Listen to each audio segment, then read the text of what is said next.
Okay, welcome ladies and gentlemen to the Planning Committee being held at 6 p.m. on the 20th of October 2022, and obviously this meeting is being live streamed, so it will be available as is being recorded.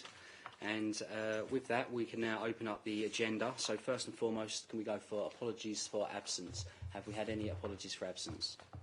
Thank you, Chair. We've received apologies from Councillors Polly, Shinnick and Tandy. Okay, thank you. And I understand Councillor Rigby may be with us at some point this evening, maybe around about 7 p.m, but we're not 100% sure. And she'll obviously be subbing for either Tandy or Polly. Okay. With that, we can now move on to the minutes found on pages 5 to 10 of the meeting held on the 18th of August 2022. I'll be happy with what we can see there from page 5 to 10. You happy? Agreed? Paul wasn't here, no? Okay. All right, so we can agree those. Items of urgent business, there are no items of urgent business that I have agreed to. However, obviously we were supposed to have a meeting in September. However, obviously for obvious reasons that was cancelled. And what we've decided to do is hold a meeting in November. I believe it's November the 19th. Yeah, 16th.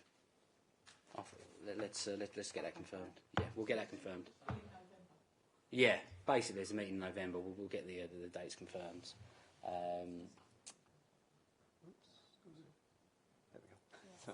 16th, yeah. 16th is a Wednesday in November. And obviously that's just so we keep the same number of meetings. So that whilst they are sandwiched closer, it's the same number of meetings, and hopefully that shouldn't cause any form of backlog. And there's a nice gap. There's a bit of a tight gap between November and December, but we can address that when we get there. All right then. So with that, we then go on to declarations of interest. So I'm only after declarations of interest, not declarations of receipt of any correspondence. Thank you. Thank you, Chair. I just for the point of safety, really, just wanted to bring to your attention a couple of things. Item 9. Up until a couple of years ago, I actually owned property on the Globe Industrial Estate. I don't know who the applicant is, so I'm just bringing that to the committee's attention, because I don't know. I may have spoken to this person in the past, over obviously 20-odd years. And the other one is item 11. Mr. Paul Gray used to be a business acquaintance. I've not actually had any dealings with him for the last 5 or 6 years. So again, just bringing that to the committee. Okay, thank you very much. And there's no other hands raised, so we'll move on to declarations of receipt of any correspondence. I don't think I've received anything this month. Have yourselves? No, nothing. Yeah, I've checked my emails. No phone calls. So okay, nothing to declare there. Going on to planning appeals, found on pages 11 to 22. Obviously, you'll see how we've done recently. Any questions to Lee? Lee, did you have anything you'd like to add? Thank you, Chair. Good evening, members. Reports to noting. Happy to take any questions there. Thank you. Okay, no further questions there. All right then, so then that takes us on to item 7, which is a public address to the Planning Committee. Obviously, this now allows us to discuss all the items on the agenda. Now, we did have 5 items. One of those has been removed. That's item 10. That's 22/00921/FUL. 43 Perfleet Road, found on pages 53 to 68, and I understand that was at their request, and they're looking to come back to us at a later date. So hopefully we'll see that one back in the near future. Okay, so with that we can now go on to the remaining 4 items on the agenda. The first one is found on pages 23 to 40. This is 22/00933/HHA. That's 1 Orchard View, Robinson Road, Horndon on the Hill. So let's go there. And John, I understand that you're kindly going to present a report. Thank you. Thank you, Chair. Yes, so as you said, the application is for 1 Orchard View, Robinson Row. If you could just flick over the slide, please. So that's the application site in red. It's on the corner of Robinson Row and Oxford Road. You can see the village of Horndon on the Hill to the southeast. The application site lies outside the village of Horndon on the Hill within the green belt. So next slide, please. So that's an aerial photo of the application site. You can just see the property sort of towards the middle. Next slide, please. So again, that's the application site zoomed in. So it's a corner property, L-shaped at present.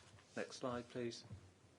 So that's the existing floor plan. So the front of the house is at the bottom of the page, with a sitting room to the right and an extension to the rear. Next slide, please. So the proposed ground floor shows a garage to the right where there was previously a sitting room. So this is the existing first floor with 4 bedrooms and a bathroom. Next slide shows the first floor rear extension with a dormer in, 2 dormers to the front over the stairwell and the office space to the right-hand side of the picture. Next slide, please. So that's an image of the existing property. And then next slide, please. And that's the image of the proposed property with the first floor rear extension, 2 front dormers, and various alterations to the window pattern. Next slide, please.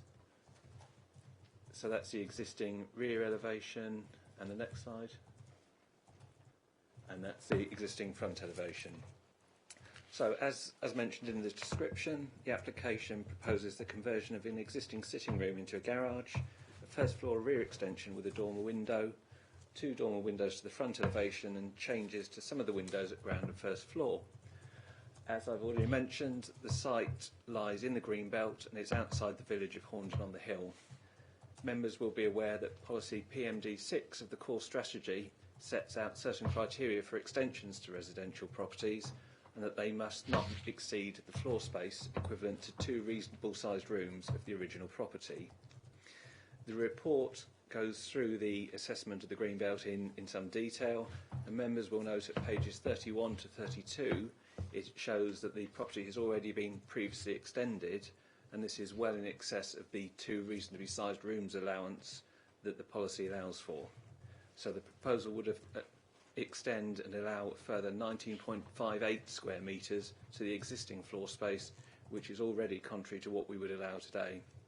So accordingly, because of the excessive floor space, the proposal is contrary to policy PMD6 of the core strategy, and it's unacceptable in principle, and also as a result of the extensions, the proposal would result in harm to the Greenbelt openness. The applicant has put forward in their application several matters which they consider to be relevant in this application, which they consider constitute very special circumstances to allow departure from policy to be made. These are outlined on pages 35 to 36 of the report, and I won't rehearse them all for you now. But the assessment of these is that none of these matters, either separately or collectively, are considered enough by officers to overcome the harm to the Greenbelt. Refusal is therefore recommended based on the principal objection to the extensions and harm to the openness caused by the mass and bulk of the extensions. Thank you.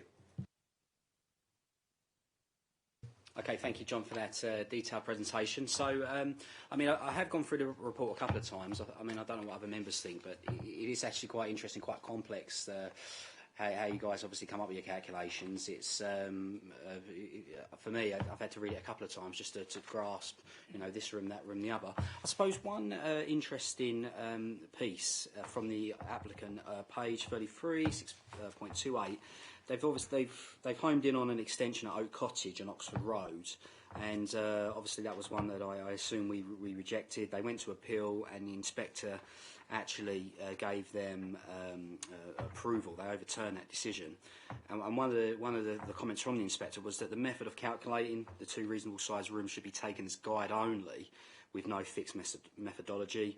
There's a suggestion that there's a 9 square metre increase, but obviously at the bottom of that paragraph you're sort of saying, well, yeah, it was 9, but you know, this is much larger.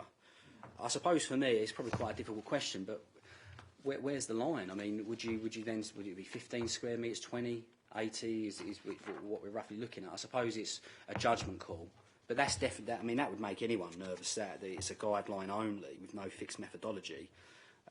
Yeah, very, very difficult for you, I think, to come up with these conclusions when you have to work off those methodologies, but they are there. What's your thoughts on that? Are we confident if it was rejected that it would stand on appeal? Yeah, in terms of what the proposal is looking for, so the current proposal tonight is for an additional 19.58 square metres.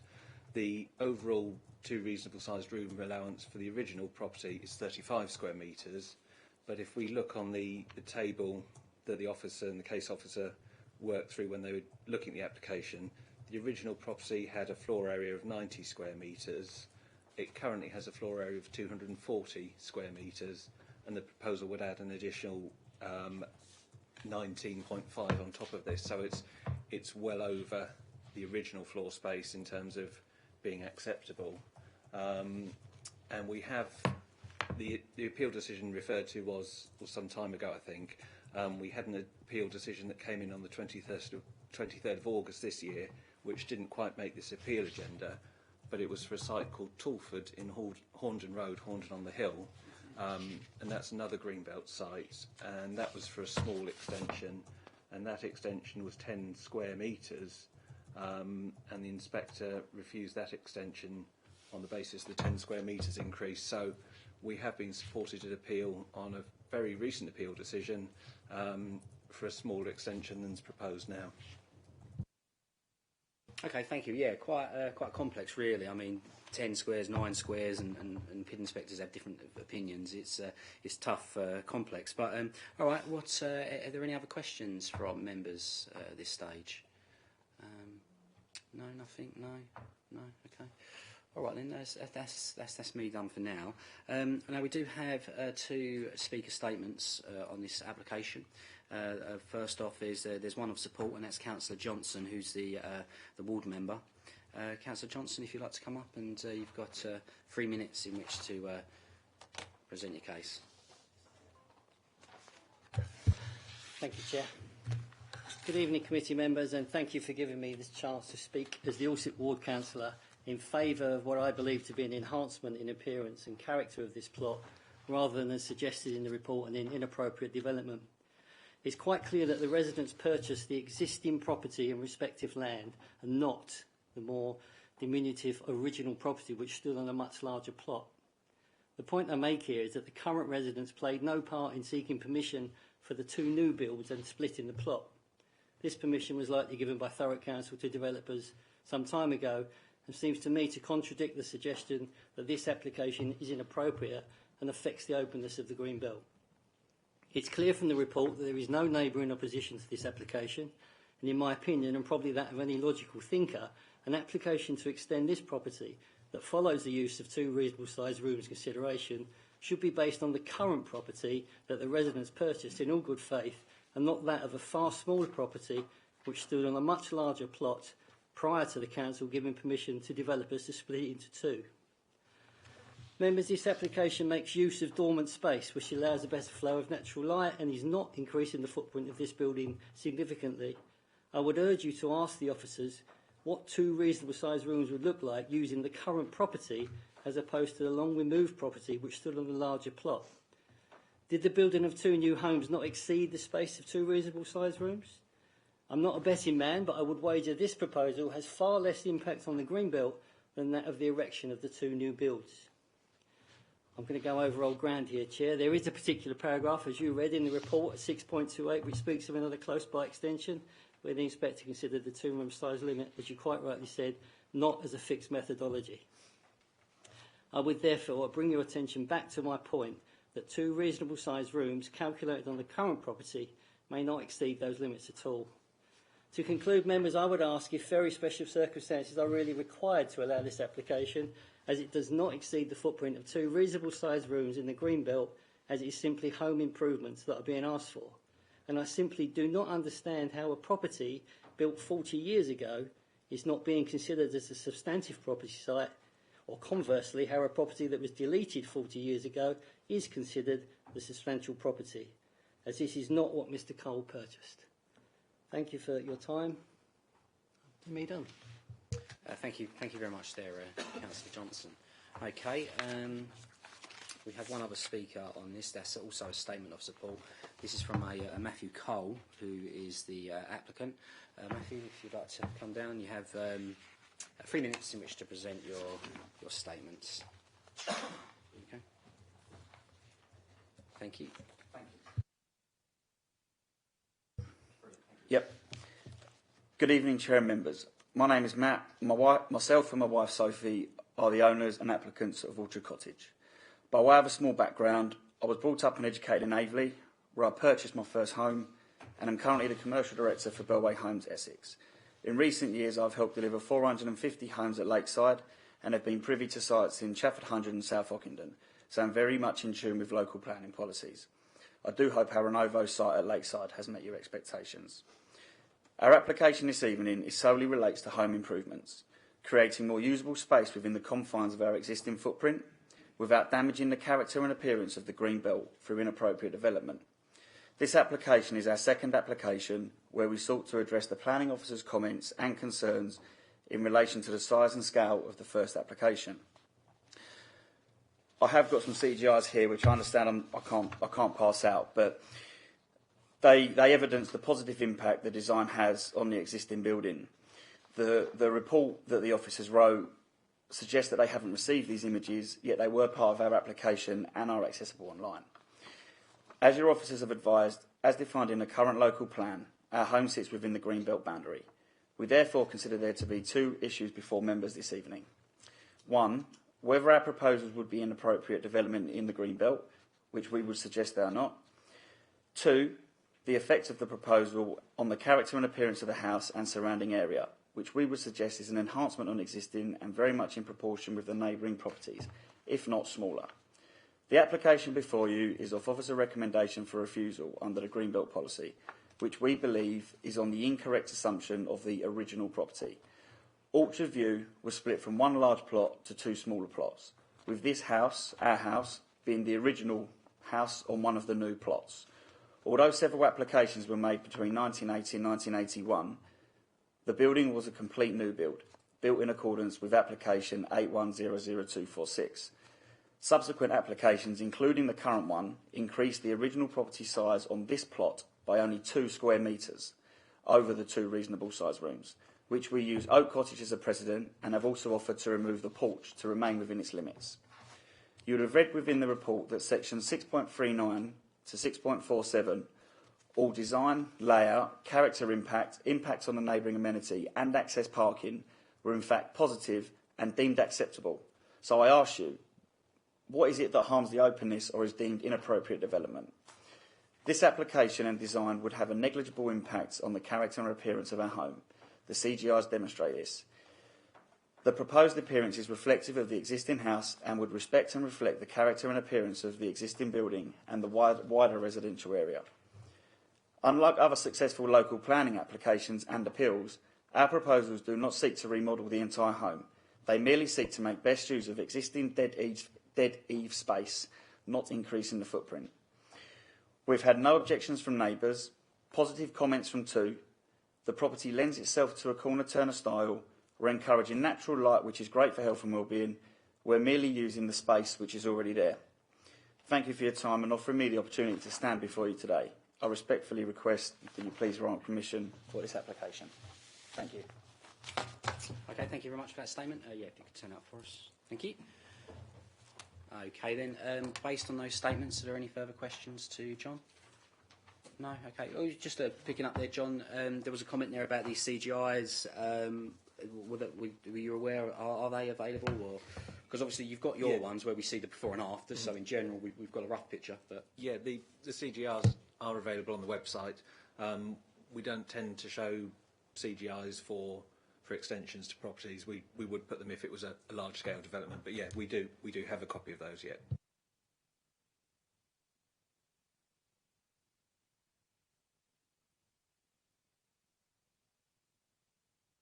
Okay, Councillor Watson.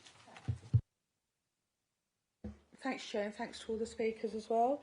I just want to clarify, the property itself is not building out, it's the floor space within it that they've changed. Is that what we're looking at?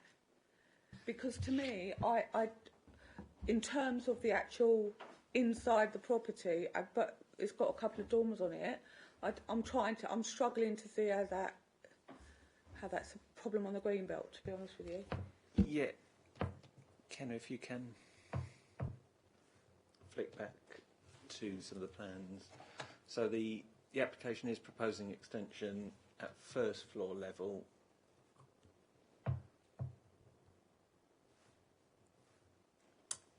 So yeah, that's perfect. So if you look on that plan, so the top left corner, where there's so where Ken has highlighted the top left corner, that's an extension, and the dormer window on that is obviously part of the same extension, and 2 dormer windows are proposed to the front, which would provide a small amount of extra floor space in the rooms at first floor level. So there is new built form, particularly in the top left-hand corner, and the 2 new dormer windows on the front would provide a small bit of extra floor space.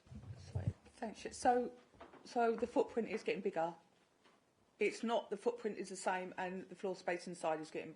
They've redesigned. It's actually there's an extension. Because when I look at these pictures, word for word, it just looks like they've just designed the outside a bit differently.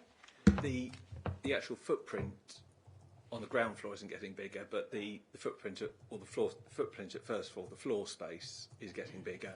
So yeah, the top left section with the bathroom, that's a new addition, and there is a small amount of floor space created by the dormers where they're built out, if you see what I mean. So like an area like this, where it's built out, where previously the roof was sloping.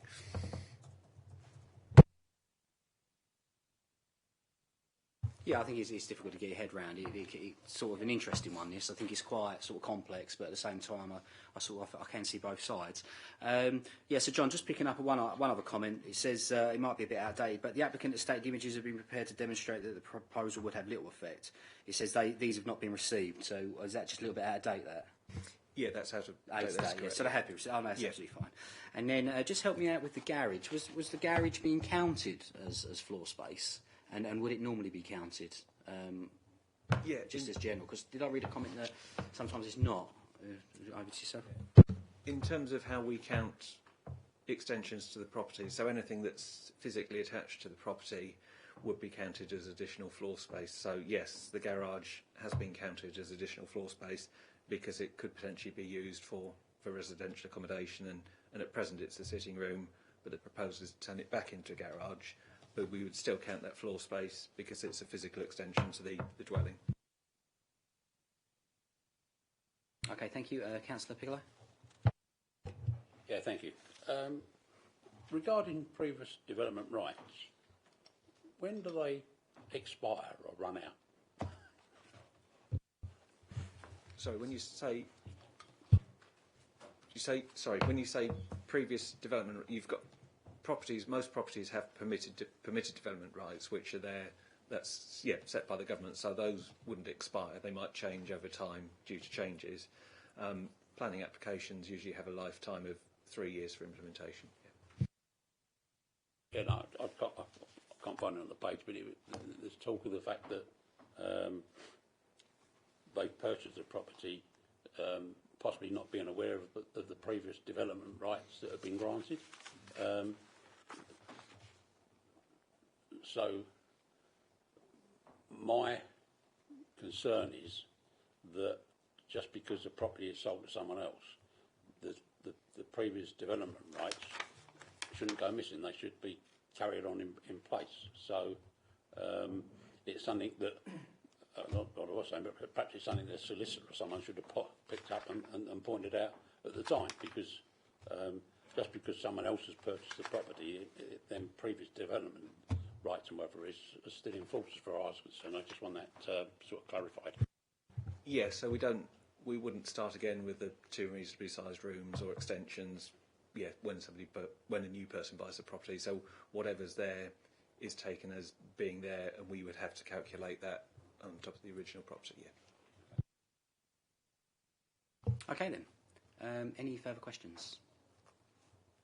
Okay, no further hands are raised. So what we'll do then, we've had the speaker statements, we'll then move into debate and come to some form of conclusion.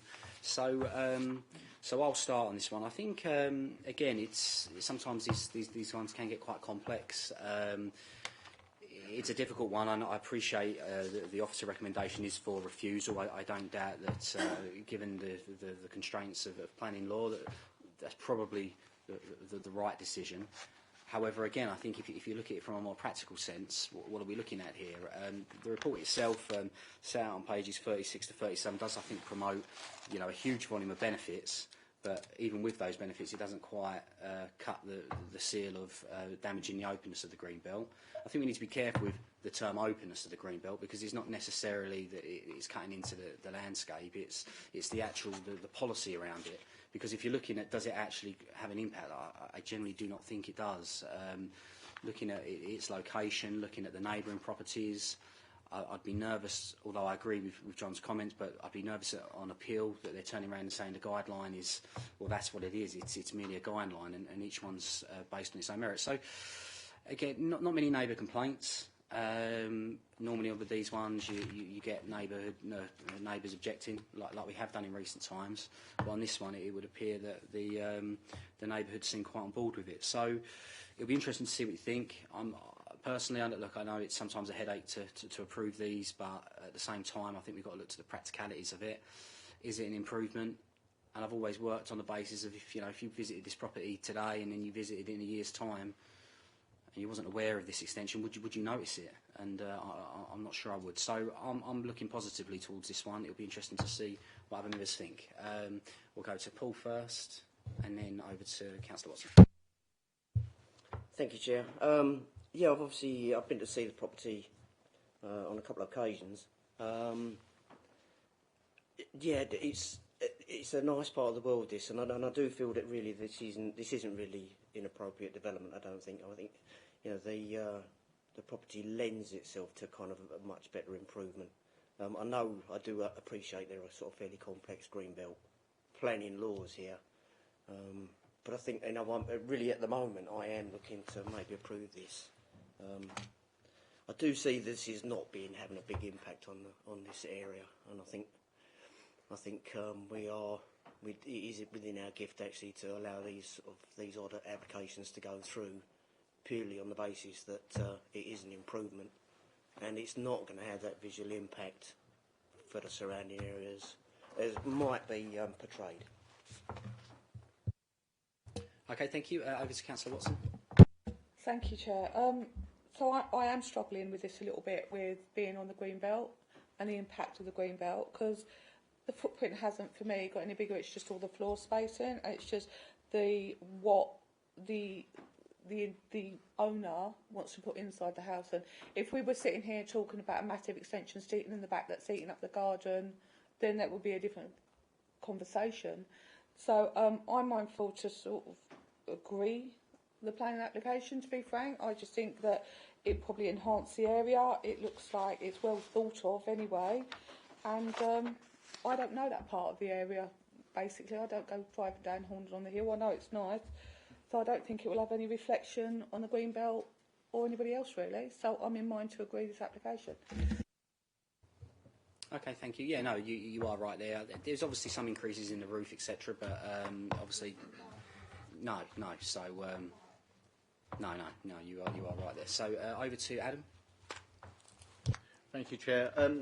I agree with my colleagues. So far, I'm minded to agree with this application. I don't think it's excessive at all. I don't think it really affects the openness, and in some ways it does actually offer improvements. So, yeah, I'm minded that it's a good application. Okay, thank you. I'll go to Paul. Just had his hands up again, and I'll go to Terry. Sorry, both hands. Paul. Yeah, just adding a little point, really. Obviously, I mean, you drive around there. I mean, there's a huge mix of styles and sizes of properties around there, and I really don't think that this one is going to have any sort of undue effect and go against that, that sort of blend of housing that's up there. In actual fact, I think if you drive a little bit further around the road, there is actually a property which looks quite ugly, actually, with there's some very heavy steel gates outside the property. And, it's hard to see how a property or an application like this could be refused when literally 100 yards down the road there is the most awful place that probably I would say is in contravention of Greenbelt. Thank you. Okay, thank you. And lastly, Councillor Pickler. Yeah, I'm struggling a little bit with it. I mean, I hear what my colleagues are saying. The only concern I have is that whilst we always say that each planning application should be taken its own merit, this one has cited the fact that previously 9 square metres or whatever it was allowed at when the inspector viewed the previous application on another site, and it was granted. My concern is that if we need to make sure that if we approve this application, which, looking at it, I haven't got a big problem with, that people, other developers or other applicants in the future don't start citing this one, because all that does is increase the 9 metres to 12 metres to 20 metres to 50 metres. So I know we always say each one should be looked at in its own but we tend to set a precedent for other developers to come along and say, but you've done this before. So that's my only concern. But for the development itself, I haven't got a problem with it. I've more got a problem with the precedent it may set. Okay then, all right then. I think that's everyone. So yeah, I do get what you're saying there, Councillor Piccolo. Yeah, of course. This is why sometimes it does make it slightly awkward. This is why these are not easy decisions, and we have to sort of take it case by case. But you are right that we have to be aware of that, and I know we had a recent one as well in sort of the Allsit Baldwin area. So okay then. Well, look, I think everyone's spoken. Obviously, I've got nothing to add to what's already been said. So over to yourself, Lee. Obviously, there is a recommendation for refusal, and that's set out on recommendation 8.0, page 38. I don't think that there's support for that here this evening, so you'll be looking for an alternative recommendation, yeah?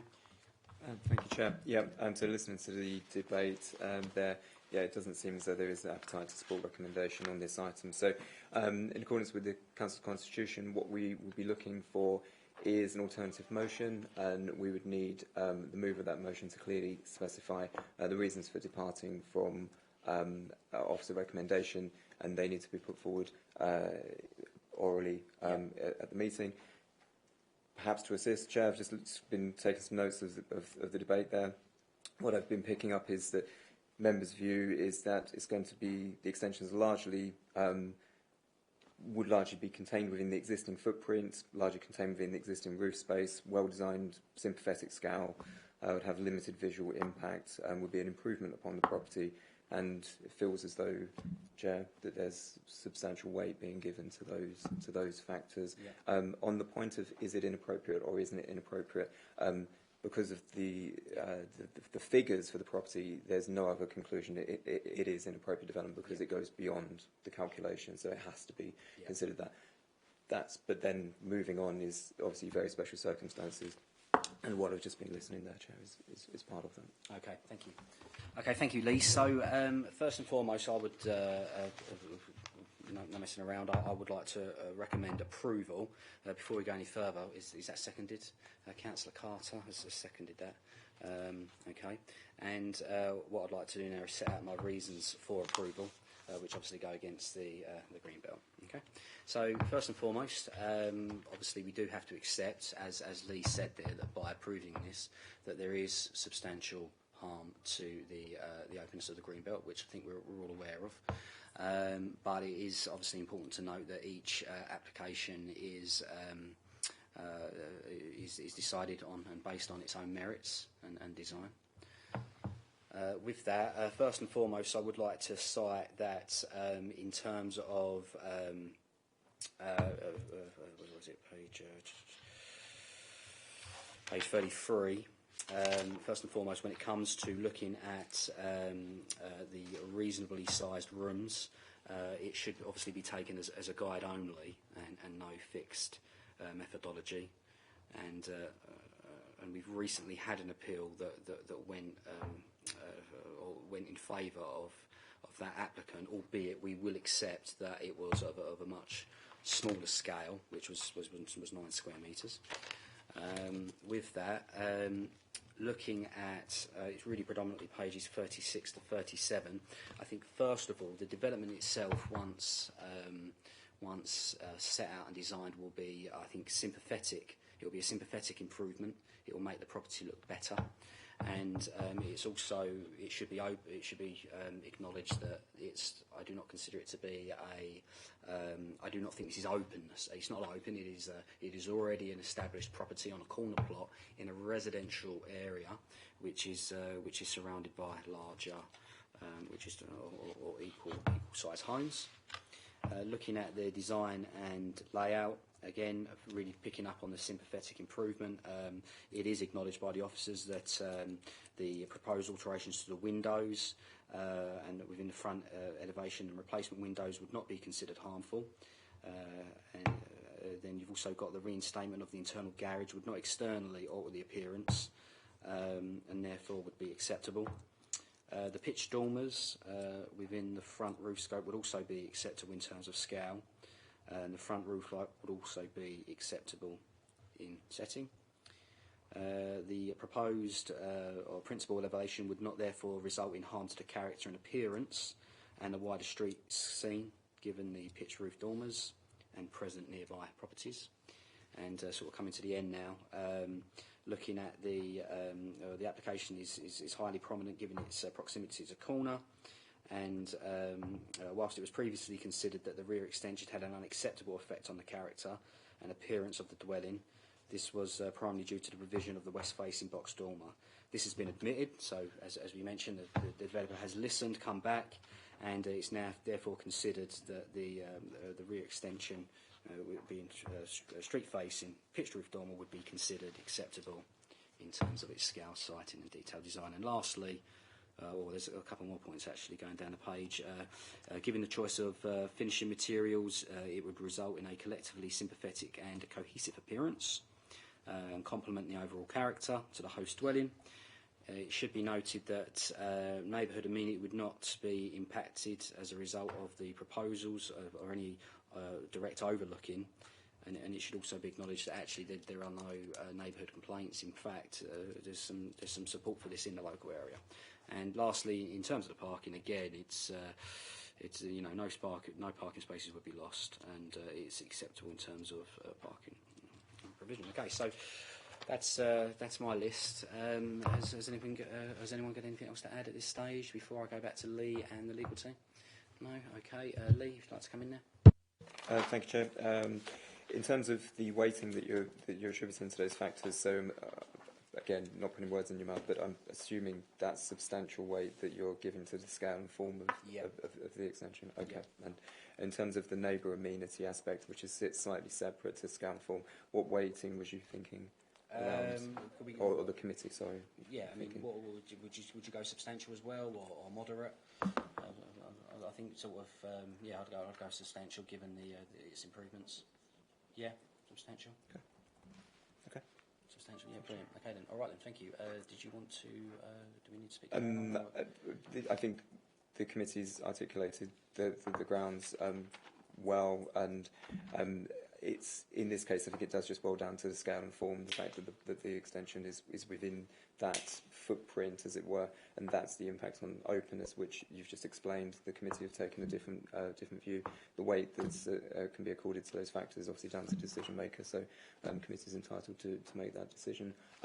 What we would normally do, is accordance with the Constitution, is probably bring our legal officer in for a view, but then it'll be moving to the recommendation. Did you want to go to Caroline? Or, I think we ought to bring Caroline in just because the Constitution sets that out. But I'm fairly relaxed about going to the vote otherwise. Okay, excellent. Caroline, if you're with us, hopefully you've been able to keep up with that. I know it was quite fast paced. Have you got anything to add from the legal perspective? Thank you. Yeah, can I just confirm that the decision will be made tonight and not referred back for next time? In other words, you're happy that the reasons are clear and definite to proceed and to make a decision tonight? Thank you, Chair. Caroline, from my perspective, I think it's been quite clear the grounds that have been put forward this evening on this particular item. It's quite limited in scope. Okay, yeah, as long as you're happy in your judgment with that, I'm fine to go along with it. Thank you very much for that, Caroline. Okay, you be happy to head to the vote? Okay then. So obviously we've not gone ahead with the refusal. We've gone ahead with the approval as is set out. That was seconded by Councillor Carter. So looking at application 22/00933 HHA, 1 Orchard View. All those in favour of approval, please raise your hands.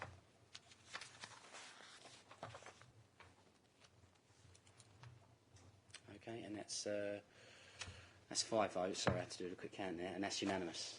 That's every voting member on the committee. Okay, so with that, we can say 1 Orchard View, pages 23 to 24, has been approved. Oh, sorry. Sorry. Lee's just going to jump in just very quickly. Okay, and just to confirm, that is subject to conditions to be cleared with myself in the next few days. Yeah, brilliant. You happy then? Yeah, thank you. Okay, so I'll just finalise that. 22/00933/HHA, 1 Orchard View, Robinson Road has been approved. Okay, thank you very much, everyone, for that, which hastily takes us on to the next item. Yep, thank you.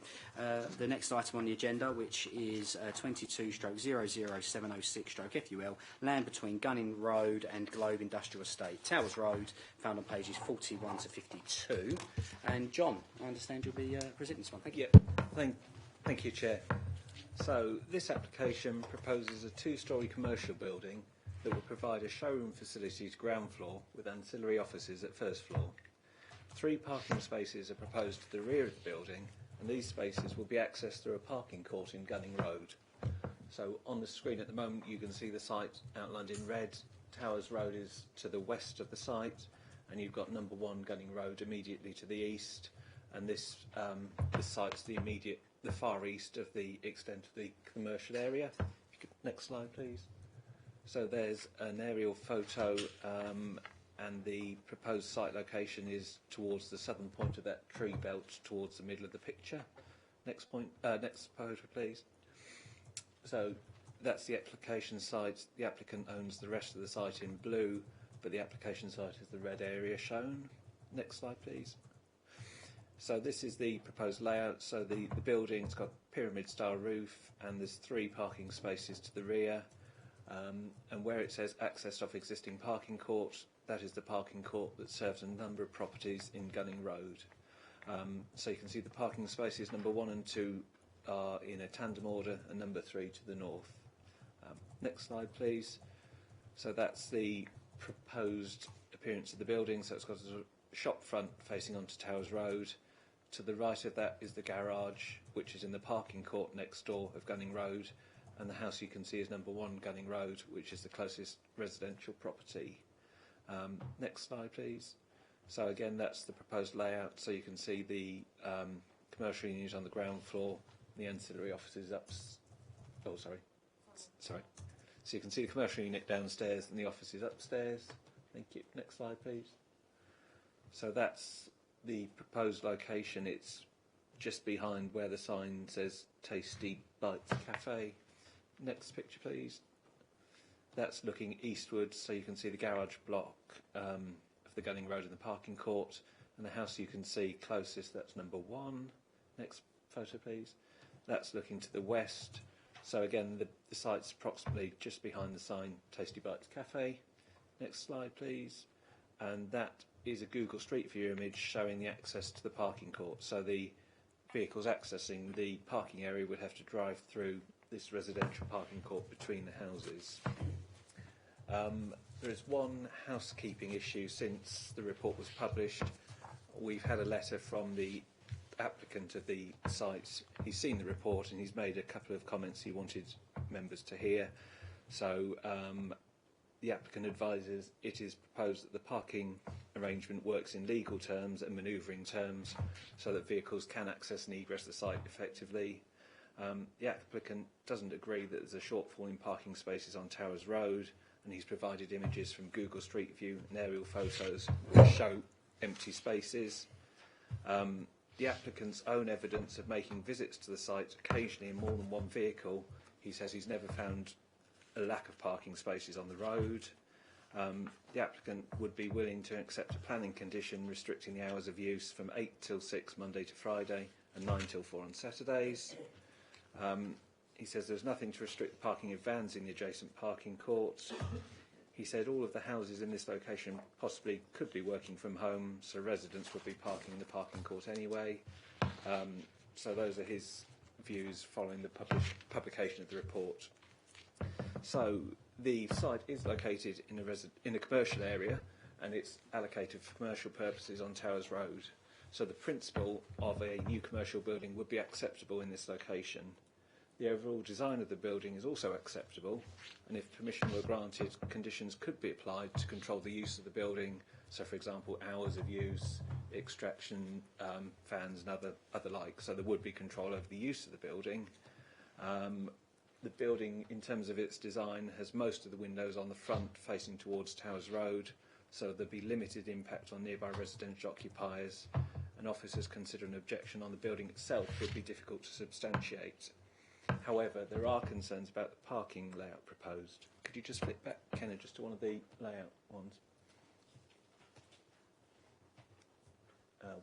One more. That's it, thank you. So there are concerns about the parking layout proposed. As I've already described, the access to the car parking at the rear would be through the residential parking court at Gunning Road. The applicant has indicated that rights exist for them to use the parking court to access the site. And whilst this may be the case, the Highways Officer has raised objection to the proposal on the basis of the access to a commercial premises through the residential parking court. The officer has advised it's inappropriate to provide this type of access. The officer also considers there would be the likely occurrence of on-street parking. If you get visiting members of the public coming to the premises, they'd be likely to park in front of the site on the pavement or on the road in Towers Road, and he considers there is a oversubscribed parking in Towers Road already, so this would add to that problem. So there's a recommendation for refusal on highways grounds in terms of the access through the parking court and potential on-street parking. And in amenity terms, from a development management point of view, there are also concerns about the access to the spaces. So as you can see from the plans above, the parking court adjoins the rear garden of number 1 Gunning Road. So increased movements to use those parking spaces would take place near the rear garden and back of number 1 Gunning Road, and you wouldn't usually expect commercial movements or movements to commercial premises in a residential parking court. So we've got concerns that the manoeuvring of vehicles, pedestrians coming in and out, slamming of doors and those kind of movements would have a harmful impact on the amenities, particularly of number 1 Gunning Road, in terms of neighbour amenity, noise and disturbance. So the second reason for refusal is amenity grounds via use of those parking areas on those neighbouring properties. So recommendation for refusal on technical highways grounds and neighbour amenity highways grounds as a result of the use of those spaces. Thank you. Okay, thank you for that report there, Jonathan. Okay, so with that, that now opens us to questions. Who would like to start with questions? First of all, we've got Councillor Carter. Thank you, Chair. I was just want to backtrack a bit to when you said he provided evidence by Google Street View. Do we actually allow that? Because that could be any time of the day. It could be at 12 on a Wednesday when everyone's at work. And I've been to the estate quite often, and I certainly wouldn't describe it as oversubscribed by how it looks with the parking. So do we actually allow that as any sort of substantial evidence? I'll use the word evidence in terms of the wording that the developer or the applicant supplied. So it's basically a letter set out with some extracts from Google Street View. I'm just providing this evening a sort of a verbal update on the basis of what they've said. Our concerns and the Highways Officer's concerns were that there is a parking issue along Towers Road. So our concern is that there is a parking issue. As you said, Google Street View, I suppose you can argue it both ways. They'll say it's taken completely randomly, so there may be no cars parking, but then you could go back in an hour and there could be cars everywhere. So we're not saying it's evidence. We're just saying this is some photos that have been provided as a verbal update for you tonight. Thank you, Councillor Carter. And John, Councillor Piccolo. Thank you, Chair. I think you may have just answered the question, but because they supplied Google photos, so these photos weren't time stamped.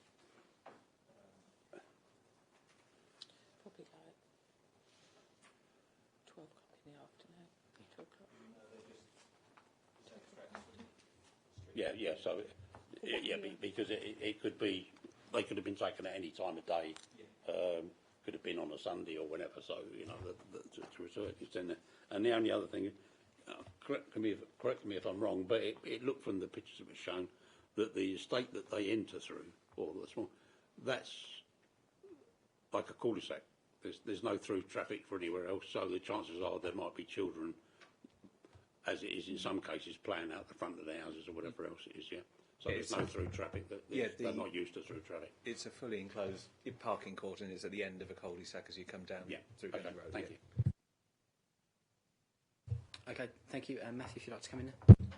Thank you, Chair. Just to give members a little bit of information, I'm on Google Street View at the moment, and you can't actually get Street View into the rear access way because it is a rear access way for parking. The closest you can get is actually into the Mews Court, which is where the rear parking is accessed from.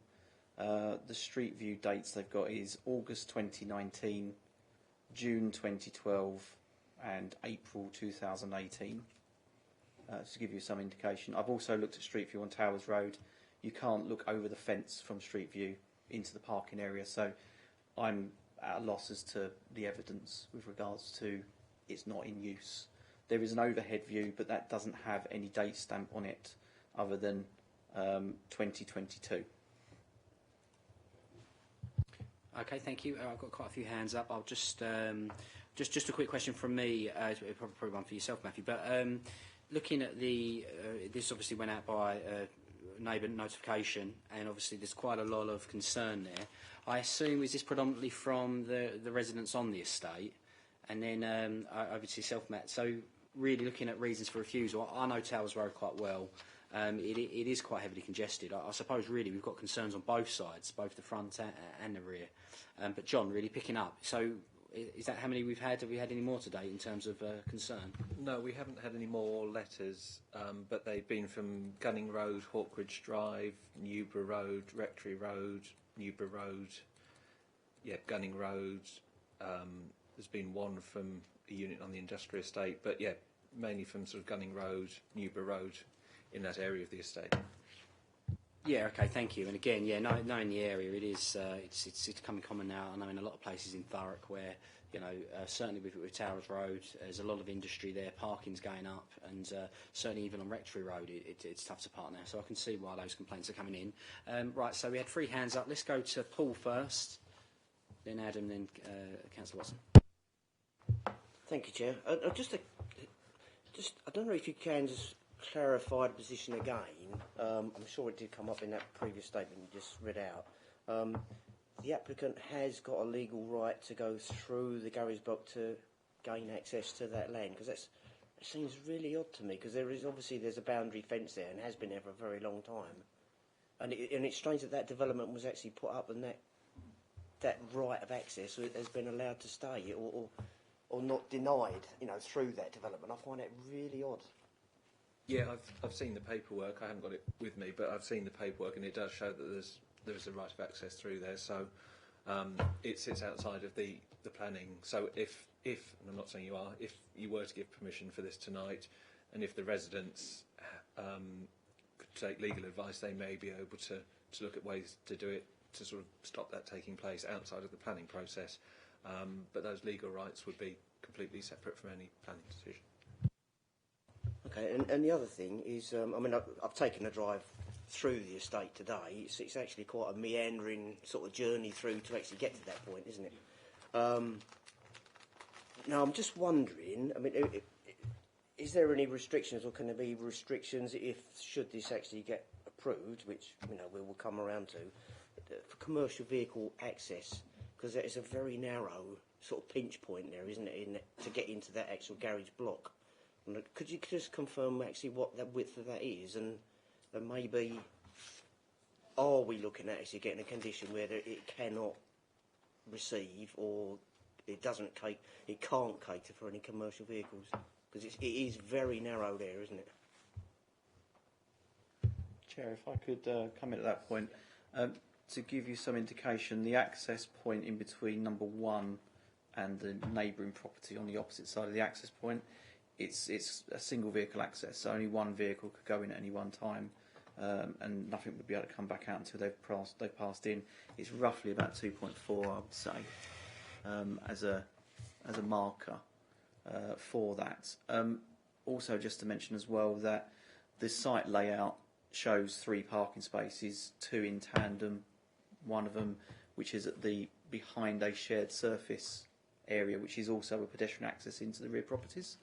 One of the things that we are a little bit concerned about as well is how do those vehicles turn round, because you've got the garage blocks, which kind of is not very wide, and then you've got parking spaces thereafter, so it's likely that vehicles would be reversing all the way through that access way to the back corner to then come back out in forward gear.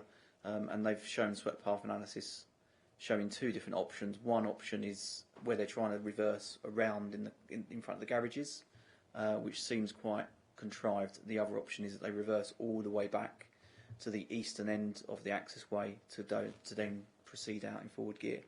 With regards to commercial vehicle access, it's well within the gift of the committee to either seek a condition or Section 106 obligation to preclude that, but that would then put an issue onto Towers Road, and there is WL lines immediately opposite and adjacent to the site access, and then where the WL lines finish there is vehicle parking bays, because we've actually widened the footpath out to provide on footway parking and a one-way system on Towers Road, so they will be considerations as well that we need to make, which obviously hasn't been made as part of this application.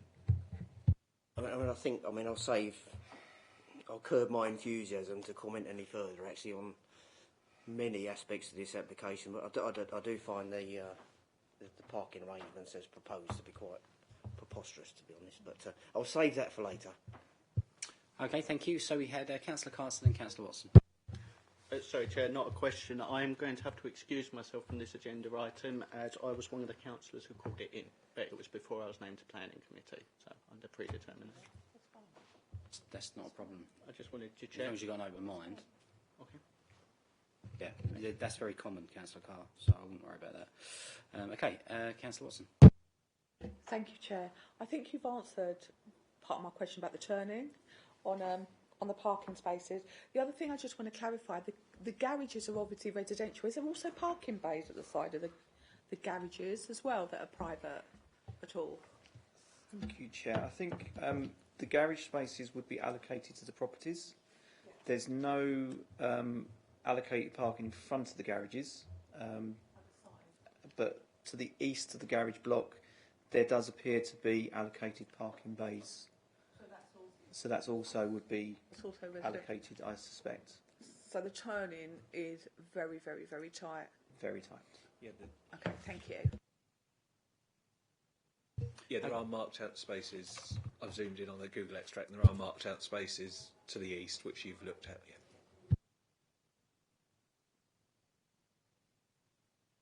Yeah. Okay, thank you. So with that, we'll now go to, we've got 2 speaker statements. Oh, sorry, Councillor, if you'd like to go ahead. Have the residents put in objections to this? Yeah, we've got a large number of residents objecting, and the resident in the closest property is shortly to speak, so yeah.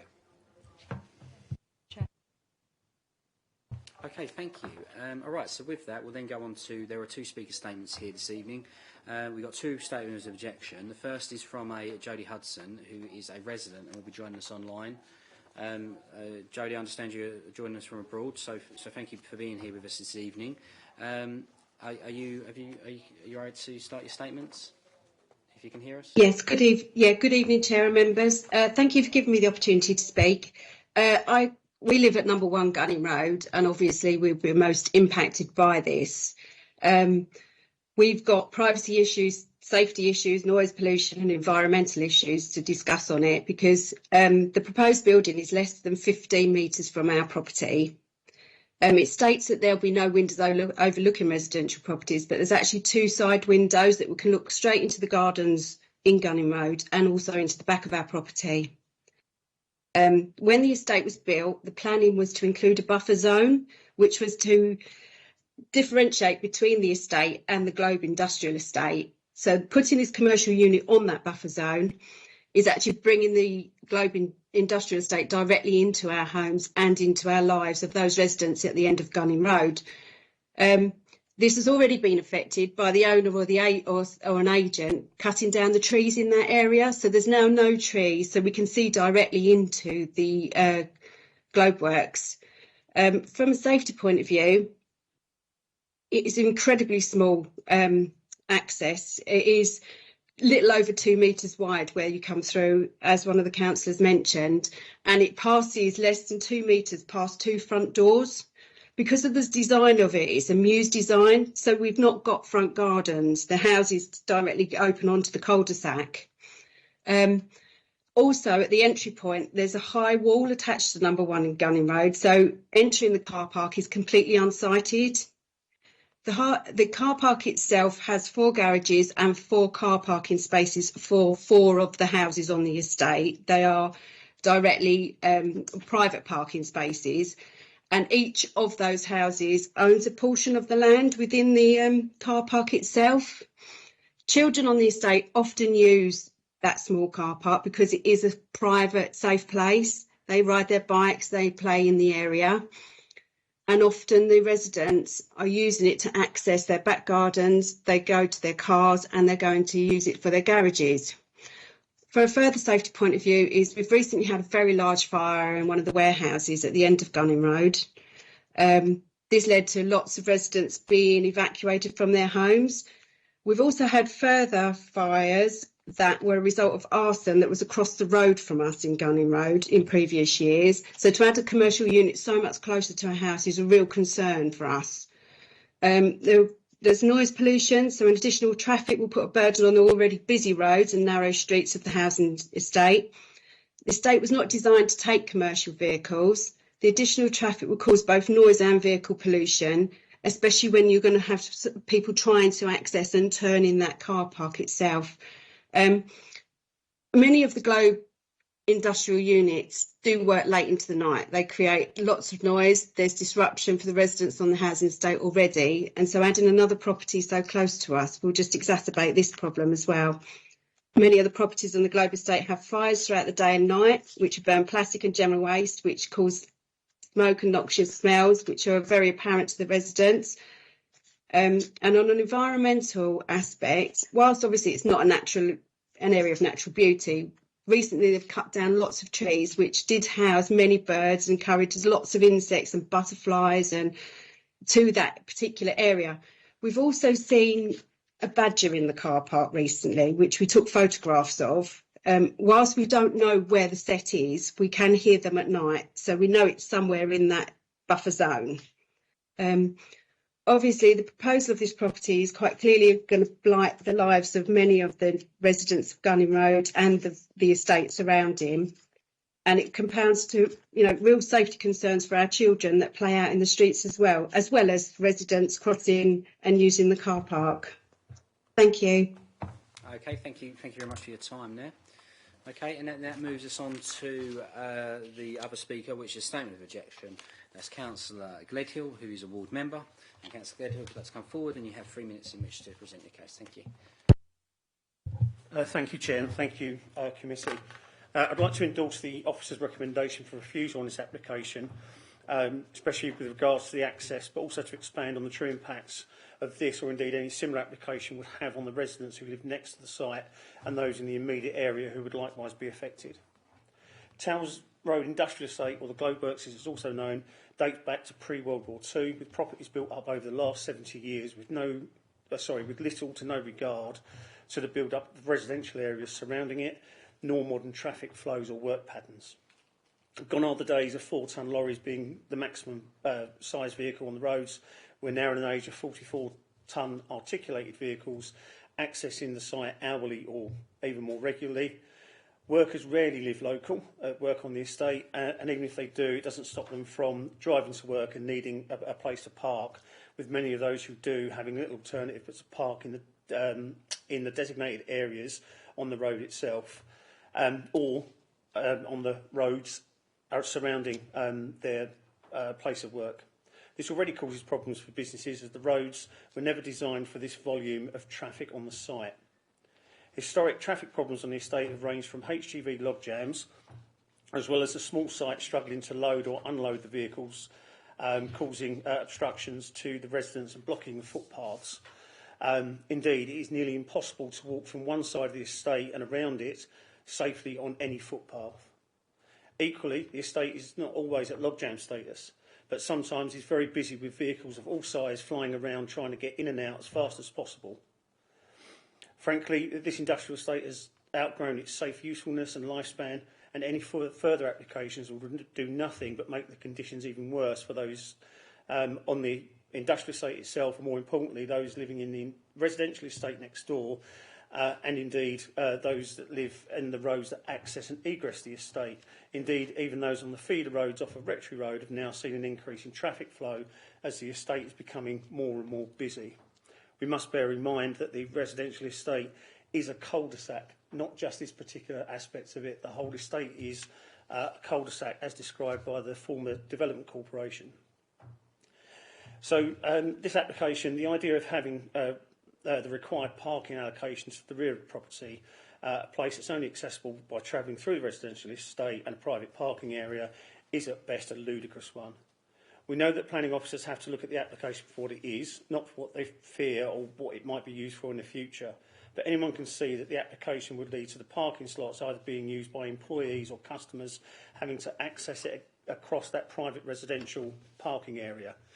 Having deliveries rerouted through the narrow residential estate, or indeed just adding to the busy, congested industrial estate on Towers roadside, with no indications of any restrictions. Obviously, that has now changed with an offer of time restrictions.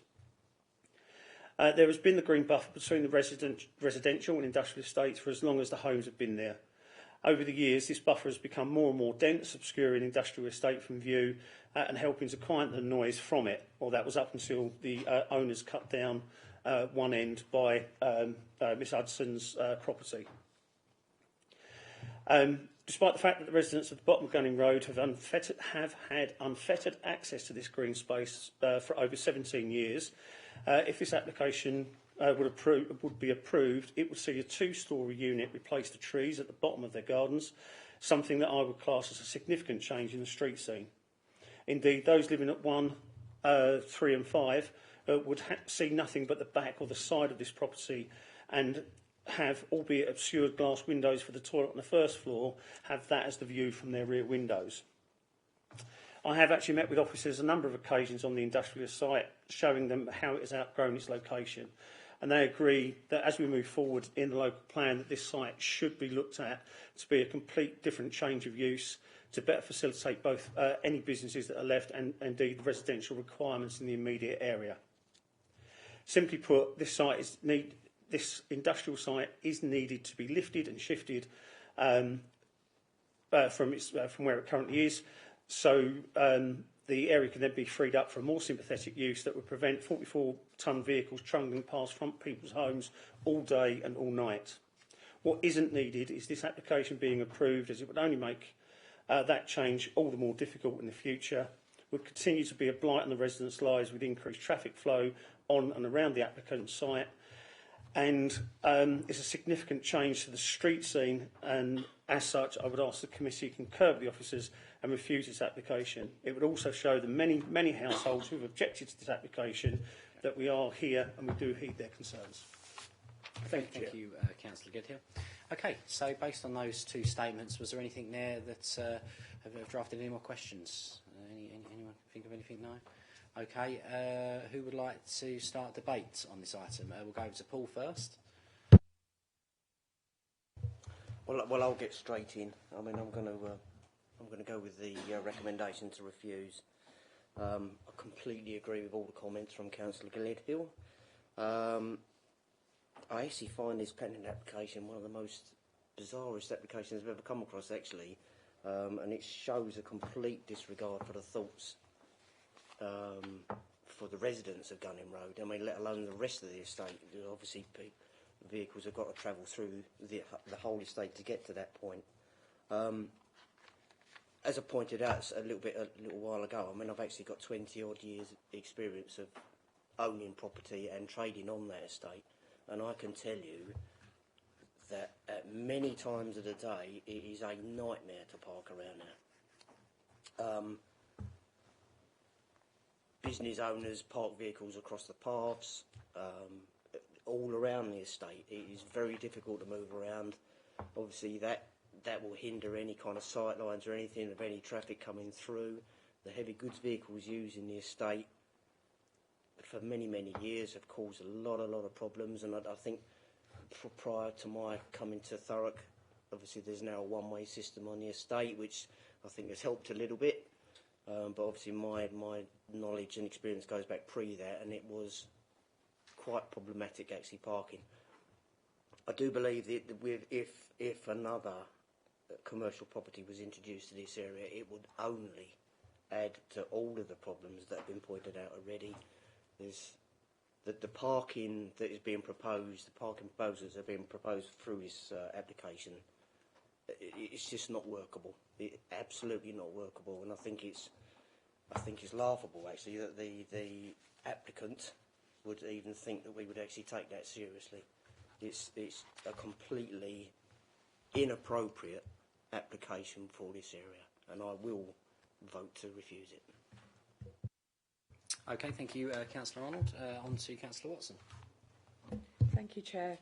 So I'm not going to support this application for the simple reason is it just the access route on its own merit is enough to refuse this application without even looking at the building itself. I just find it that it's quite insulting to the residents of Gunning Road that they've got 4 garages in their own car, and they're expected then to have to manoeuvre around like vans coming in and out and cars coming in and out, and it's to go to a building that shouldn't really be there anyway. So as far as I'm concerned, there's no debate, Chair. I'll go with the officers to refuse this application. Thank you. Thank you for those comments. Okay, if no one's got anything to add, obviously just really picking up on what everyone said there. Yeah, I think Towers Road is obviously it's very problematic in the area, and I think to add commercial business is one thing. I think to not have the appropriate parking there is another. I do visit the area quite a lot, and it can be really tough not only to drive around but to actually walk around. Certainly when you enter Towers Road, it's actually quite dangerous. Obviously, there's a lot of residents that don't want this. That's a relatively small estate, but that's a huge number of concerns that have been raised. So clearly, it's not appropriate. I agree with the officer's recommendation. So with that, looking at agenda item 9, there is a recommendation which is on page 50. It's 8.0 to refuse. I recommend that. Is that seconded? Councillor Watson. Okay. All those in favour of refusal, please raise your hands. Okay.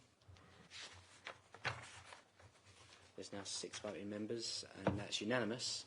So we can say that land between Gunning Road and Globe Industrial Estate, agenda item 9, has been refused. And thank you, everyone, for your attendance on that item this evening. Thank you. Okay, so with that, as mentioned earlier, we no longer have agenda item 10, which can take us straight on to agenda item 11. This is 21/01277/FUL. This is 36 High Street, Stamford-le-Hope, found on pages 69 to 82. And again, Jonathan, this will be yourself presenting the report. Please proceed when you're able to. Thank you, Chair. So this application proposes a 2-storey rear extension to the existing commercial property to extend the first floor accommodation to provide 9 HMO bedrooms at first floor with shared kitchens and storage space. The yard area at ground floor on the site is shown to provide bin and bike stores but no parking. So the application site is shown red on the screen, so it's at the junction with High Street and King Street in Stamford-le-Hope. Next slide, please. So we can see the aerial photo, so it's the property on the corner. So next slide, please. So that's the proposed floor plan. It's a bit difficult to see, but you can see the building would spread over pretty much the whole depth of the site. So the proposed plan's on the right, the existing's on the left. Next slide, please. So that's a plan of the existing building. So you've got the frontage onto King Street, and at the moment, if you look in the top left, there's an open courtyard and servicing area. Next slide, please. So you can see on the proposed site, or the proposed plans, the new extension is the dark area to the rear of the building. In the sort of middle of the picture, there's the archway, which would allow access to the courtyard. But as you can see from the courtyard plans on the top left, there's no parking spaces shown. You can see some bikes proposed, or bike store location proposed underneath the building, and you've got the bin stores to the right-hand side of the site. As you can see from the proposed ground floor plan, it's proposed to remain in commercial use, and the first floor plan shows the proposed 9 HMO rooms, and to the top of the middle plan there's a small balcony area for sort of outdoor amenity space. If you pop next slide, please. So that's looking back towards the rear of the existing building, so that's the open parking court at present. Next slide, please. So that's looking across the existing yard area at the rear. Next slide, please. So that's looking back, and there's traditional terraced properties to the rear. Next slide, please. So that's another photo showing the rear elevation, and you can see the access onto High Street to the front. Next photo, please. So that's the front of the existing commercial premises. It's a uniform shop at present. Next photo, please. And that's on-street parking on High Street, effectively behind the site. So you can see it's, well, there's a lot of on-street parking on site at present. Next photo, please. Again, more on-street parking at present to show how many cars there are at the moment. And then final photo, please. That's looking back across the site again. And then the last slide is a summary slide. So the existing building at present has a commercial use on ground floor and residential uses at first floor. The site is part of a mixed-use area on the High Street in Stanford-le-Hope, and therefore the principle of creating new residential accommodation is acceptable. The design of the extensions, as you've seen on the plans, we consider to be acceptable, and the applicant has chosen materials that would be acceptable and fairly attractive. Whilst comments have been received from neighbours in relation to amenity and privacy, given the design and layout of the scheme, the distance from nearby residential properties and the overall mixed use of the area, it's not considered the proposals would be harmful to neighbour privacy or amenity. And given the town centre location, an HMO use is considered to be acceptable. There is a small element of outdoor amenity space, but there would be good access to the town centre and opportunities for recreation in that sense. So the living standards are considered to be acceptable. However, there are concerns with parking in the scheme. As shown on the plans earlier, the proposed courtyard does not show any parking spaces marked out, and nor does it show how any servicing would take place for the existing commercial uses. It seems that the developer wants to propose this as a car-free scheme. The council has previously not had any success or much success with car-free schemes at appeal, and car-free schemes are usually things you'd see in London boroughs where there's excellent public transport links. Accordingly, on the basis that we wouldn't be able to accept a car-free scheme, the highways officers would be looking for a minimum of 2 parking spaces for the HMO use, and they would also be looking at parking space and turning areas for the commercial use for servicing those units. None of this is shown or likely to be possible within the context of the site plan. Accordingly, on highways grounds, the proposal is likely to lead to on-street parking in the surrounding streets, which is already oversubscribed. Therefore, the proposal is considered to be contrary to policy PMD8 of the core strategy by reason of inadequate access, parking and servicing areas, and refusal is therefore recommended on highways safety grounds. Thank you. Okay, thank you, John. All right, that opens it up to questions. First, we have Councillor Arnold. Thank you. We might need to go back a couple of pictures on the slides. I'm curious about looking at the aerial view. The property is numbered 46. Can I just see the access to that property? Because it's obviously looks like quite a thin strip to get to what would be the property behind. I think it's from Yeah, it's that there. Oh, so there's... Right, sorry, it was just getting an understanding of that then. So that black door there, that's obviously like a hallway or something to get to that 46. Yeah, that's their, I think that's their front, potentially their front door. Right, oh, okay. It's certainly pedestrian access to their property, yeah. Right, can I ask, what is the bin storage provision for those properties that are actually on there, which used to be a restaurant, didn't it? Where do they actually store their bins at the moment? I don't know. Because I'm hazarding a guess, it's on that site. Is there access around about there? I'm just asking. I'm not sure.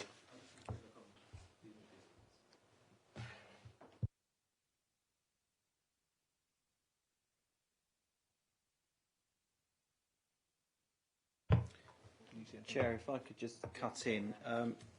It looks like there is some trade waste and residential refuse bins located to the rear on High Street. Which kind of the site is part of a triangular plot where you've got High Street that runs on the eastern side. Yeah, on the eastern side. Southend Road, I think, or King Street on the western side, and then you've got the link road between the two on the southern side.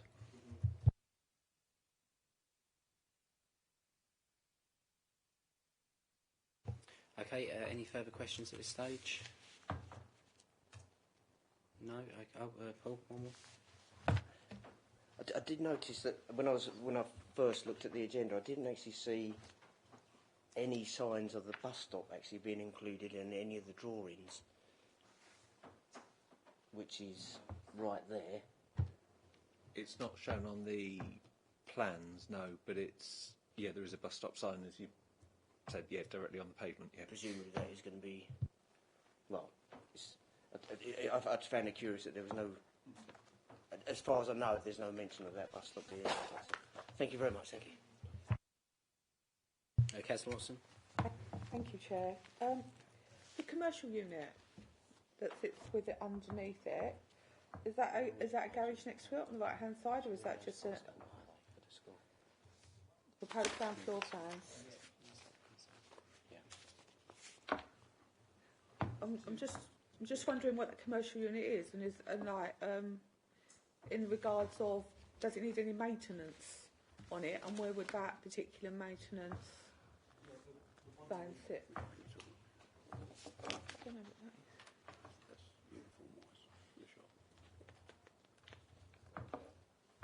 Yep, go ahead, sorry. Can you just... There's two... Oh, okay, sorry. Oh, sorry. Yeah, so the one on the left... Sorry, too many microphones. The one on the left, as you look on your floor plan, is the school uniform shop. And I don't know... Can you see around the... See what the other one is? I'll just check what the other one is. And when you say maintenance, you mean to the building itself? I would expect a van to turn up servicing, and yeah. service whatever's going to be there. It's a HMO, so things are going to go wrong probably on a daily basis. So I'm just thinking, is there even one parking space somewhere, or has it been configured around the back, or? No, that was our main concern, that there was no parking actually shown on the proposals itself.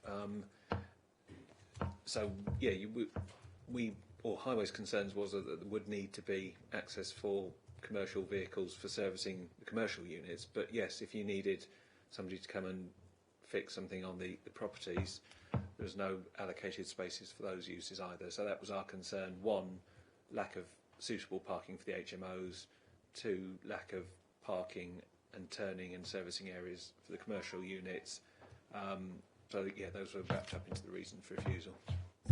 So thank you. But so the commercial unit, is that a separate entity to the HMO on top, or is it going to be one architect agent for the whole entire? Because then, what is the commercial unit then going to be?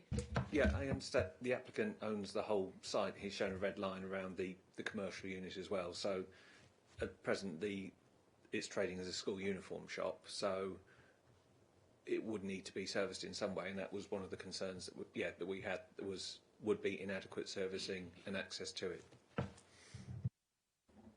Okay, sorry, just one other thing. So what is the nearest car park to this development? If they had a car, where would they park? Thank you, Chair. Just to give you a little bit of a rough guided tour of Stamford Town Centre. So the town centre is covered by a controlled parking zone. You've got the town centre parking itself, which is covered by a range of limited waiting bays between the hours of 8 and 6, and there's a number of single yellow lines which are the same time extents. That's Monday to Saturday, and then there's various areas of double yellow lines as well. In the residential areas, there is also a parking permit area, which is Monday to Friday, 10 till 4. And in the vicinity of this site, it would fall under the town centre parking restrictions. So the single yellow line that's adjacent to the site is Monday to Saturday, 8 till 6. The parking spaces to the front of the retail shops on the link road, it's actually called High Street, but I'll refer to it as a link road to stop confusion. That is limited waiting, and then behind on the eastern side on the High Street that goes northwards, that is part of the PPA. So there's a range of different parking provisions in the area. In terms of off-street parking, there is the Sandpits car park, which is located in between. That was disposed of by the council a number of years ago. It is now privately operated. I am not sure on its operating practices or what the charges are. It seems to change on a yearly basis. But it's subject to private entity, so it's whether or not residents would be able to park in there or not. I'm not sure. Okay, a couple more hands are raised there. We'll go to Councillor Piccolo, Councillor Arnold, then Councillor Rigby. Yeah, I was just trying to give some bit of clarification for the councillor regarding the shops along there. Yeah, there's uniform wise on the corner there. They have a, well, actually I think it's in the picture at one stage, their van is parked in the car park at the back of the shop virtually constantly. And just to throw some, I don't want to get into the debate now, but obviously, as you on the picture there, when schools are about to start and new terms are about to start and children move from one school to another, the queue for that uniform shop stretches all the way along the front of the shops and quite often back round the corner. So, you know, the amount of people on the pavement there, and also because of the amount of uniforms that come out of what is a reasonably small shop, that van that you can see parked in the back there is chock-a-block with stock, and they use it on a hourly basis to top up what's in the shop. So just sort of give you some clarification on what happens here. And the other shops along there are, apart from the hairdressers, the others are takeaways. So just to clarify that. Okay, thank you. I think we had Councillor Arnold, then Councillor Rigby. Thank you, Chair. Yeah, something a short while ago just reminded me of something else. I mean, I know, the construction of the site actually is going to throw up some fairly complex issues, I think, because it is actually a very busy junction, isn't it? It is the only way into Stamford from that direction, isn't it? Obviously, the construction of the building is probably not within our gift to control, but I can foresee problems. Are there?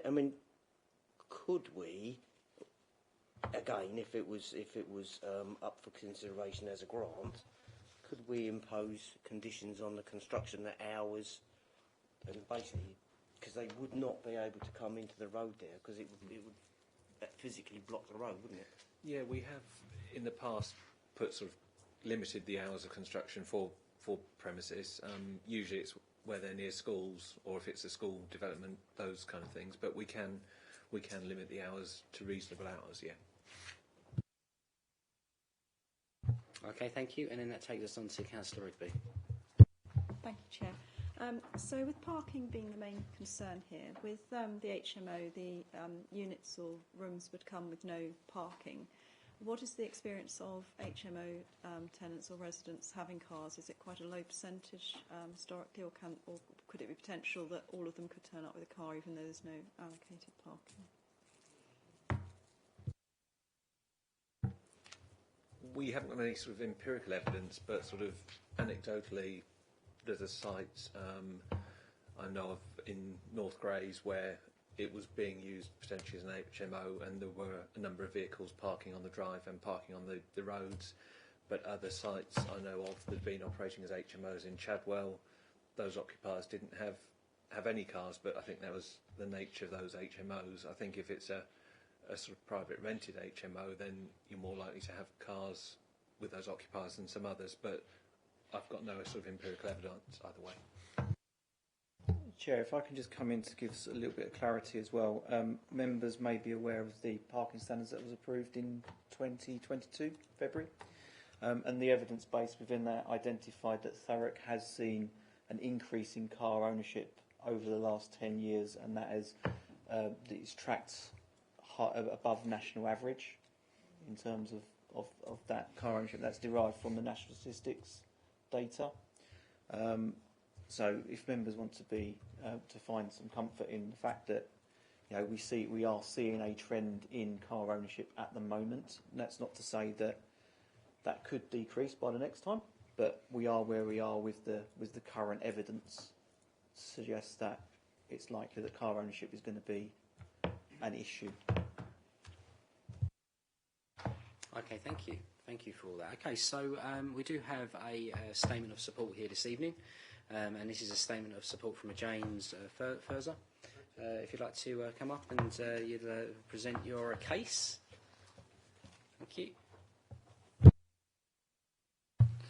Thank you, Chair and Committee. We'd like to show our support for this application. The application provides an opportunity for the Council to support a development with sustainable intent and goals as the main design driver. We believe that sustainable proposals should be seen in favour to promote sustainable growth in Thurrock to help deliver high-quality sustainable developments. Car-free schemes have constantly been a topic of contention and uncertainty for local authorities. However, this proposal, due to its siting and location, allows the Council to set a precedent for such positive schemes. The proposal seeks to offer the occupiers a car-free and therefore healthier lifestyle.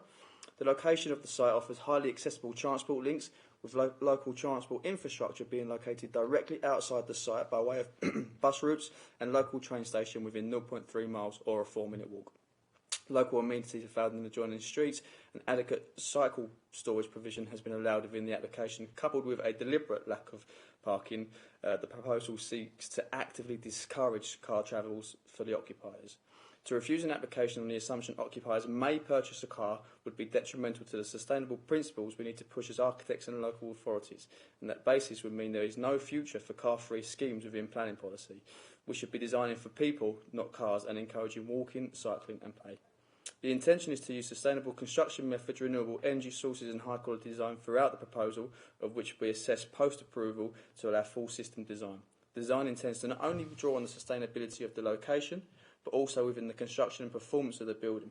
The design will be developed to reduce the building's carbon footprint. Conditions can be applied to confirm sustainable strategies if required. We have incorporated private terrace amenity space to provide a recreational space which will benefit the health both physically and mentally of the occupiers, whilst providing additional green space within the high street, benefiting the environment. Although amenity space is a planning requirement, the quality of the space provided is higher than seen as standard, with planting and additional greenery. The design has carefully considered planning constraints, ensuring any officer comments have been addressed above and beyond. These include providing views to the large trees located on adjoining roads and amending the internal layout to ensure all occupiers have views to and from the building with natural light. Privacy has been provided for both occupiers and neighbouring buildings. I would request the committee panel see this application as an opportunity to set a standard within the area of high-quality sustainable design. The sustainability credentials and car-free intent, in my professional and personal opinion, outweigh the concern the highways officer raises regarding the deliberate lack of parking allocation. Planning can help cut car travel and save our environment. This application is for the benefit of not only potential occupiers, but also the local community and future sustainably driven proposals. Thank you for your time. Thank you very much for that. Okay, so based on that statement, are there any further questions? Councillor Rigby. Chair. can you have a policy or instruction for any potential residents that they can't have a car? Is that a legal possibility? Thank you, Chair. I think Caroline would be able to correct me if I'm wrong, but there was a High Court judge a number of years ago that ruled that councils without an adequate local plan that don't have any mechanisms for car-free developments cannot agree car-free developments through the planning mechanism, i.e. Section 106. In the London plan, a number of car-free developments have come forward in the past, and that's where owners or occupiers of those properties are not able to register a vehicle at that address. But the High Court ruled that outside the London plan areas, we can't actually facilitate that for developers. So at this time, car-free developments are not something that we can use in our arsenal. Thank you. Thanks for that, and thank you, Matt. What about, I mean, I know obviously when we look at schemes that are closest to train stations, I mean, we are sympathetic towards the fact that they are near those transport links. What do you have a rough idea on what our standards would be? Because I know they are low, but they are still there, certainly if you're looking at sort of larger developments. So just to confirm, we don't generally have at the moment car-free schemes in Thurrock, and when it comes to developments near stations and transport links, whilst we don't have car-free, they are still low. Is that where we are, Matt? Do you know? Thank you, Chair. Yes, you're somewhat correct. We don't have any pure car-free developments. We have got some developments that have got below 1-for-1 parking standard, but that's where the applicant has worked hard to try and reduce the impact onto the network, and also try to make it desirable not to own a vehicle by such measures such as providing car club facilities within their site. The notable one would be the site behind Bannatynes, where we had a significant increase in residential development, and we had about a third of the parking made available for car-free development. That development actually hasn't broken ground yet, so members can take that as you will. With regards to the parking standards, we do have a high accessibility standard which has a 0 to, I think, 1 parking provision for flats, but that's only with the provision of improving controlled parking zones to make it difficult for people to park outside of hours. So, when we talk about this area, we've got the town centre car parking, which is 8 till 6 Monday to Saturday, so there will be an impact in the evenings and on Sundays. And with the PPA area that's on the outer parts of that town centre, that is reduced even further to Monday to Friday 10 till 4. So we think that the impact would be quite severe, that if people did choose to own a vehicle there and they were working during the day, whilst it wouldn't be a problem if they were working in the hours of 10 till 4, it's likely that that parking would be displaced into the surrounding area, because residents would be entitled to 3 permits per property. Okay, thank you, Matt. That's helped me answer that one. Okay, so if there are no further questions, we'll then move into debate, as we've heard the speaker statement. Would anyone like to start the debate here this evening, and then we'll head to the vote? We've got 3 hands there very quickly, so we'll go for Councillor Carter, Watson, Piccolo, Arnold. Thank you, Chair. I'm not sure there's much need for a debate, to be honest. I'm quite minded towards the officer's recommendations, as we have tried a lot less cars in the past in certain places, or building with the idea that car ownership will go down, and as we know, it has gone up. So it continues to rise at the moment. So I do think there are some real concerns, including about pedestrian safety. So I'm mindful to vote to refuse at the moment. Okay, thank you. Councillor Watson. Thank you, Chair. Though I'm not really against HMOs as per se, and to be honest, the development looks like sympathetic and look quite nice. However, we do have a standard in relation to car parking.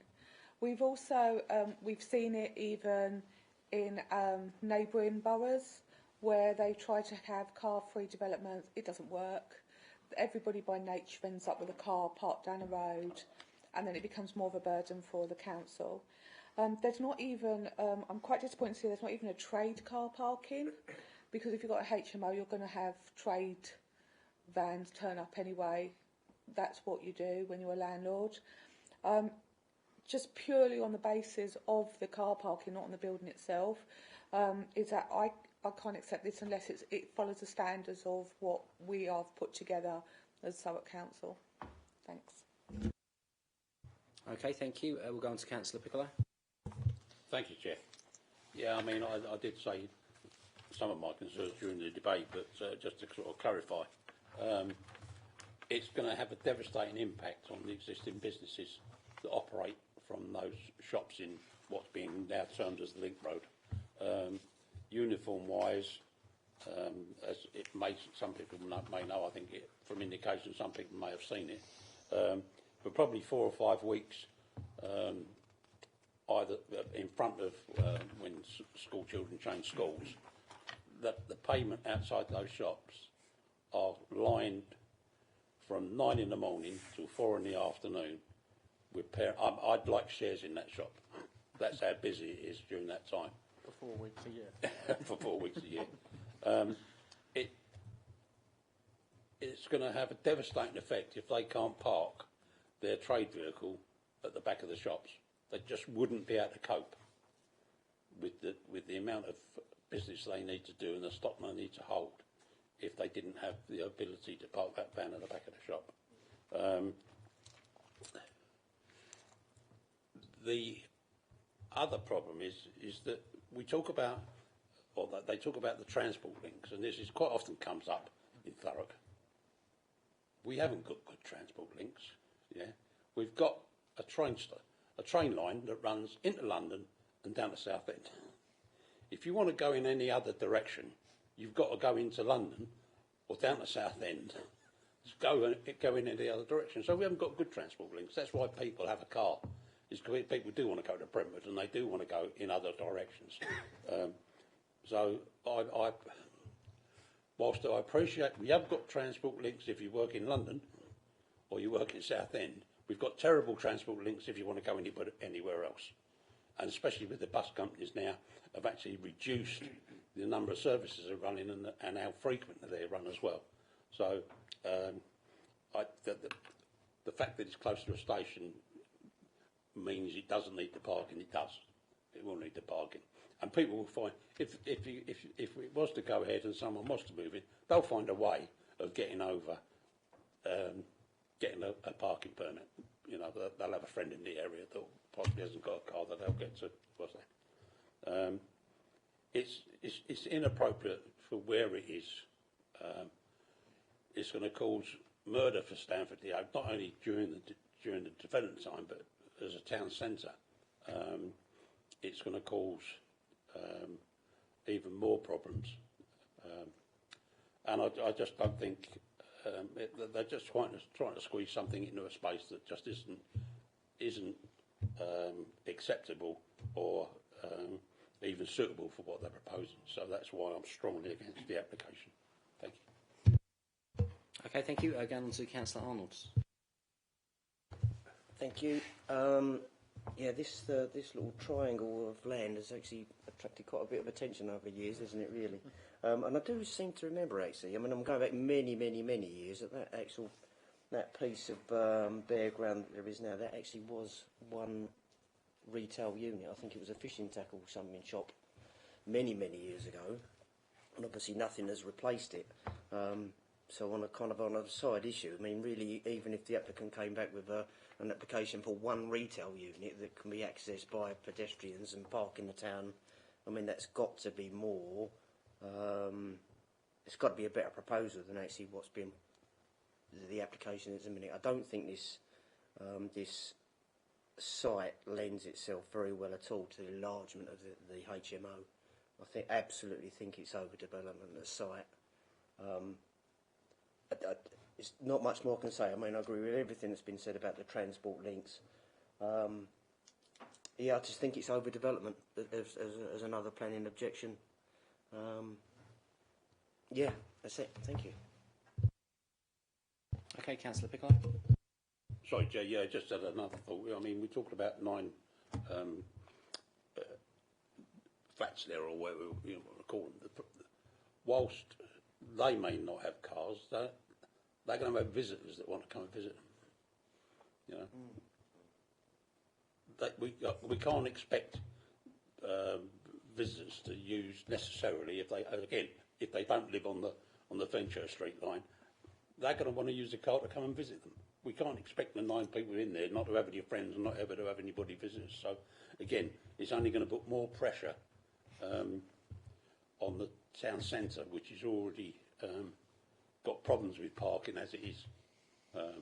So, I just suddenly thought it's not just the parking for the residents, it's the parking for their visitors that is going to be available as well. Okay then, I think that's everyone who's wanted to speak on this. So, yeah, summing up what you said there in general, I think we have been quite concurrent on parking in local areas. Certainly King Street, it's a lovely area. I think this argument of car free, I think it certainly does come to us with the best of intentions. I think it's clearly going to be an aim for us in the future, maybe. It certainly is popular in London, and well, it's up to you whether you think that works or not, but it's certainly something that is implemented there. So I think in that sense, it's certainly the right intention. Whether it's practical or not, I agree. Look, ultimately, King Street does need its protection. It's a lovely row of shops, and we need people that using those spaces to be using the shops. So it's I agree with yourselves. It's probably a little bit too much. In terms of commercial units, yeah, you're generally going to want somewhere for people to be able to park the cars for their employees, or as you've rightly said, look, delivery vans, etc. So it's probably a bit too much. I've got nothing else to add there. So with that, we'll head to the vote if no one's got anything else to say. Did anyone want to go for the recommendation on this one? That's Councillor Piccolo. Okay, recommendation is set out on page 80. That's 8.0. That needs a seconder. Councillor Carter. Okay, so recommendation is to refuse on page 80. All those in favour?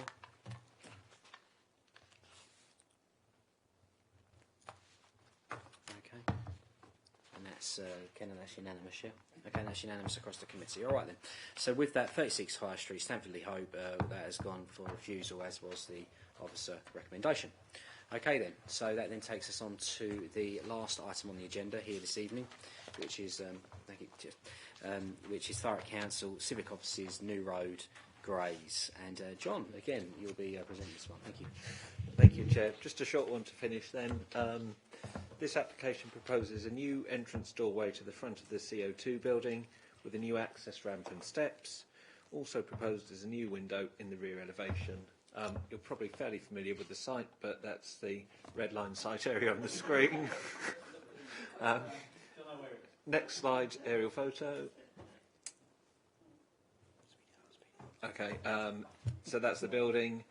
It's a bit difficult to see, but it's an access ramp close to the security and car park entrance. So existing elevations on the screen at the front. Oh, on the screen. Sorry, Kenneth. Can you flick through? Sorry. Yeah. Yeah. Next slide. Next slide. That's the best one. So that's the existing elevations from the front and the back. The top one's the rear elevation. The bottom one's the front elevation. Next slide, please. So you can see a change to the window in the red area on the top one, and then the access ramp, steps and new door on the red area on the bottom. Next slide, please. And that's just a quick blown up picture of the front, so with the ramp and steps and new door. The proposed new door and ramp would be designed to integrate with the building, and the rear window would also be suitably related to the existing building. The proposal is acceptable in design terms, visual and amenity terms, and all other regards, and approval is therefore recommended. It will help the council fulfil its requirements for the DDA and providing safe access to the building. Okay, thank you. That takes us on to questions. Are there any questions? No? No questions? Okay. There are no speakers on this one, so we'll move straight to debate. Would anyone like to debate this one? No? Okay. That then takes us on to the recommendation on page 88, which is to approve. I'll recommend that. Is that seconded? Oh, Councillor Clark again. All right then. So with that, all those in... The town hall, yes, yes. Is it actually called the town hall yet, or? All right then. It's actually a town hall, a historic building, a Okay. very historic building, 2021 historic building. Okay, with that, we'll go to the recommendation. That's all those in favour, please raise your hands.